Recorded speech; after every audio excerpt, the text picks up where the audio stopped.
जय श्रीमन्नारायण गुरु जी। जी आपके श्री चरणों में दास का कोटि कोटि नमन। खुश रहिए, खुश रहिए, खुश रहिए। गुरु जी, कुछ मन में संशय हैं। हाँ बिल्कुल। जो कि आपके वचनों से इस दास का संशय दूर हो सकता है। जरूर। सरसी, सबसे पहली चीज़ तो ये है मन में संशय कि जो हम लोग वृंदावन धाम आए हुए हैं और हम गृहस्थ में हैं, तो गुरुवर जो परिक्रमा मार्ग में जहाँ तहाँ बहुत सारी जगह देखा जाता है कि भंडारा चल रहा है, पूड़ी कचौड़ी हलवा इत्यादि बट रहा होता है, तो क्या हमको वो ग्रहण करना चाहिए या नहीं? नहीं, क्यों नहीं। प्रसाद तो भगवान का साक्षात रूप माना गया है। कोई प्रसाद आपको दे और आपका मन है तो आप ग्रहण कर सकते हैं। संशय ये था कि यहाँ पर जो भी चल रहा है वो दान कार्य चल रहा है। आप तो प्रसाद के भाव से लीजिए। कोई आपको आगे से दे रहा है तो समझ लो वो प्रसाद है और प्रसाद को स्वीकार करना चाहिए। जी गुरुवर, और दूसरा संशय ये था कि हमने आपसे गुरु दीक्षा ले रखी है। ठीक है। अन्य किसी गुरु जी की एक वीडियो देखी थी, उसमें मैंने देखा कि माला को जप करने से पहले जो हम आसन बिछाते हैं वहाँ पर गंगा जल का छिड़काव करके उन्होंने कुछ बताया था कि ये बोलना चाहिए, उसका फल हमें तभी मिलता है, नहीं तो उसका फल इंद्रदेव को मिल जाता है। जब पूजा पूरी हो तो आसन के नीचे जल छोड़ करके इंद्राय नमः बोला जाता है ताकि इंद्र उस पुण्य को ना लेकर जाएं। ऐसा विधान हम कथाओं में बोलते हैं। इस बात को कई बार बोल चुके हैं कि इंद्राय नमः जरूर बोलना चाहिए, किए गए पुण्य को इंद्र ना ले जाएं। इसलिए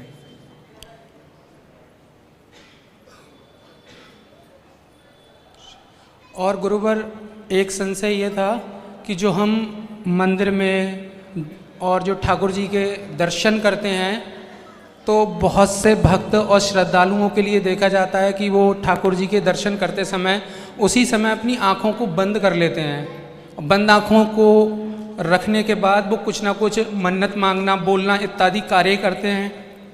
तो क्या ये सही होता है या ये सही है कि हम वहाँ पर ठाकुर जी के पूरी भाव के साथ दर्शन करें, फिर बाहर आएँ और वहाँ सीढ़ियों पर बैठकर उस छवि को मन में बसाएं, फिर अपनी मनोकामना करें? भगवान के सामने जाकर आंखें नहीं बंद करनी चाहिए। आंखें बंद थीं, आंखें तो खोलने के लिए ही ना भगवान के आगे जाया जाता है। तो वहाँ आंखें खोलो, खूब जी भर के दर्शन करो, फिर भगवान के पास बैठकर उनका ध्यान करो। मांगने की ज़रूरत नहीं है।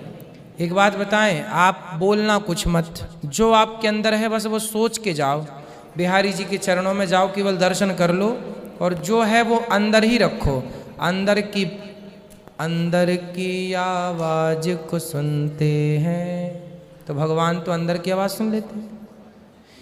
तो भगवान है ना, इसलिए सब सुनते हैं, वो सब पढ़ते हैं, सब जान लेते हैं। इसलिए दर्शन का खूब आनंद लो, उस छवि को सदा के लिए बसाओ।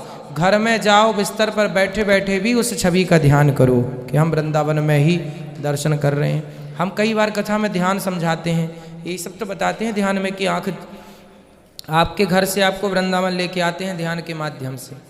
कई बार कथाओं में बताए हैं इस बात को। गुरुवर, हम अपनी धर्मपत्नी के द्वारा वो आपसे जुड़ी, फिर हम जुड़े, नाम दीक्षा ली। अब हम में कुछ थोड़ा सा एक बात को लेके हमेशा विवाद बन जाता है कभी कभी। वो हैं लड्डू गोपाल। उनका एक रवैया है कि वो जहाँ भी चलती हैं लड्डू गोपाल को साथ लेकर चलती हैं। हमारा ये सिद्धांत है कि लड्डू गोपाल को साथ लेके ना घूमा जाए। तो शायद वो इस समय प्रोग्राम देख रही हूँ आपका, और आज कहाँ जाती हैं वो साथ में लेके? जैसे हम कहीं एक दिन के लिए जा रहे हैं तो लड्डू गोपाल घर पे अकेले रहेंगे, क्या होगा क्या नहीं होगा, मैं साथ लेकर चलती हूँ इनको। फिर जहाँ जाते हैं वहाँ कैसे रखते हैं, कैसे मैनेज करते हैं? हो जाता है मैनेज? हो जाता है, क्योंकि ऐसी जगह पर जाना हमारा ज़्यादा रहता है जिनका भाव हमारे साथ मिलता हो और जो पहले से सत्संग के साथ जुड़े हो। ठीक है, फिर ठीक है।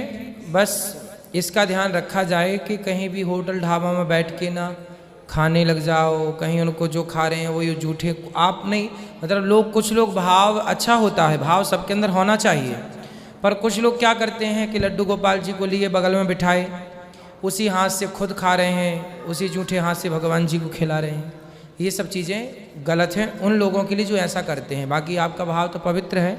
लेकिन गुरुवर संशय ये रहता है मेरे मन में हमेशा कि लड्डू गोपाल हैं, उनकी हमने आराधना मंत्र या थोड़ा बहुत जैसा भी है उनको हमने एक जगह भगवान को अपने घर पे ही स्थापित करना चाहिए, उनको एक जगह हमने प्रतिष्ठित किया। अब लड्डू गोपाल हैं तो वो अकेले तो हैं नहीं, उनके साथ तो अन्य सारे देवी देवताएं भी वहाँ मौजूद रहते हैं। बिल्कुल। अब लड्डू गोपाल को तो हम अपने साथ में लेकर चले गए, तो बाकी जो अन्य देवी देवता रह गए उन्हें भोग समय पर सारी चीजें व्यवस्थित कैसे होंगी? तो आपके जब आप लोग कहीं बाहर जाते हैं तो घर पर कोई रहता है? एकांकी परिवार में गुरुवर कोई नहीं रह पाता। ठीक है, तो जैसे आप 2-4 दिन लंबे दिनों के लिए गए तब तो ले जाना ठीक है, परंतु यदि आप सुबह गए शाम को वापस आ जाएंगे तो ले जाने की जरूरत नहीं है। जी गुरुवर। गुरुवर इस दास पर थोड़ी सी कृपा आप जैसे करके तीर्थ आए हैं तो आप चलो भाव, कभी गंगा जी नहवाने ले गए भगवान जी को, ये कभी कभी यात्रा ठीक है, जैसे जगन्नाथ जी भी कभी यात्रा पर निकलते हैं, तो कभी कभी यात्राएं ठीक है, पर हमेशा यदि शुद्धि पवित्रता का ख्याल रख सकें तो ठीक है। गुरुवर यदि समय का अभाव ना हो तो इस दास पर कृपा आप रखते हो तो मुझे नवधा भक्ति जो कि श्री रामचंद्र के द्वारा सबरी माता जी को बताई गई थी उसका संक्षिप्त में थोड़ा अर्थ समझा दें जिससे इस दास का जीवन भी कृतज्ञ हो सके।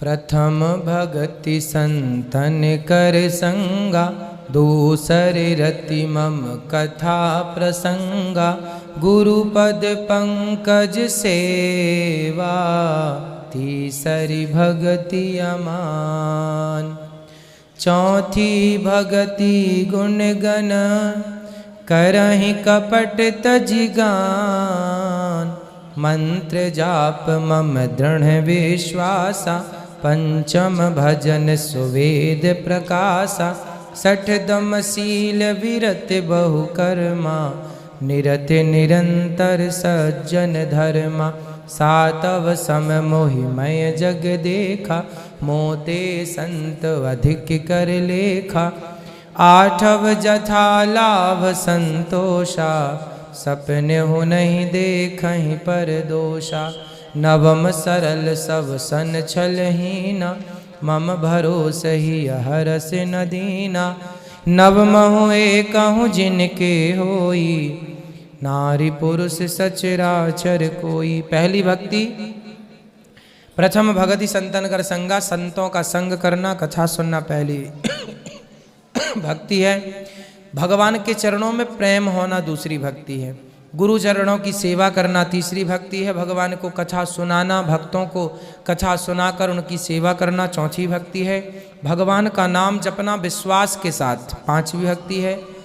सज्जन भाव रखना, हम सज्जनता ना छोड़ें, दुष्ट अपनी दुष्टता नहीं छोड़ता तो सज्जन को सज्जनता नहीं छोड़नी है, ये छठवीं भक्ति है।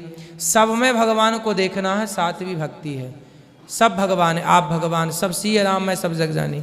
आठव जथा लाभ संतोषा, जितना मिल जाए ईश्वर ने दिया उसमें खुश रहो, संतुष्ट। आठवीं भक्ति है संतोष। सरल हो जाना, सरल हो जाना, अति सरल मतलब भगवान की आश्रित रहना है ना, समर्पित हो जाना भगवान के चरणों में, ये नौवीं भक्ति। समर्पण, ये नौवीं भक्ति है, ये 9 भक्ति है। श्रवणम कीर्तनम स्मरणम पाद सेवनम अर्चनम वंदनम दास्यम सख्यमात्म निवेदनम। ठीक है। गुरुवर पत्नी और बच्चे किसी कारणवश साथ नहीं आ पाए आपका दर्शन करने के लिए, उन्हें अपना आशीर्वाद प्रदान करें। खुश रहिए आप। जय श्री मन्नारायण।